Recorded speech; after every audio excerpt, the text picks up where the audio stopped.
சொல்லுங்க சார். அந்த அனிதா ராதாகிருஷ்ணன்றவர் வந்து ஒரு அரசியல்வாதியே இல்லை. நான் தான் சொல்றேன், அவர் பக்காவான ஒரு ரவுடி மாதிரியான ஒரு தோரணை உள்ளவருங்க. ஏன்னா எனக்கே நேரடியான அவர்கிட்ட பழக்கம் இருக்குது, நேரடியான சில பிரச்சனைகள் இருக்கு.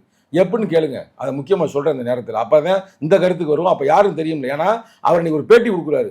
இந்த ஆட்சியை நான் 6 மாதத்தில் கலைப்பேன். இவர் கலைக்கிறாராம்.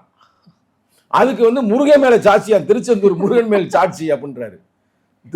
திருச்செந்தூர் முருகன் கம்பு வச்சுருக்குதுன்னா வேலு வச்சுட்டு கண்ணகனை குத்திவிடாம கரெக்டாக அவரை சொல்கிறாரு. அவரே ஆண்டி கோலத்தில் போய் உட்காந்துருக்கிறாரு, பழனியில் போய் அவரை போய் சத்தியம் பண்ணுறாரு.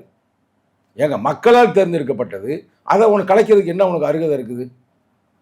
ஓப்பனை சொல்லக்கூடாது. இதுக்கே அவர் மேலே வழக்கு போடலாம்.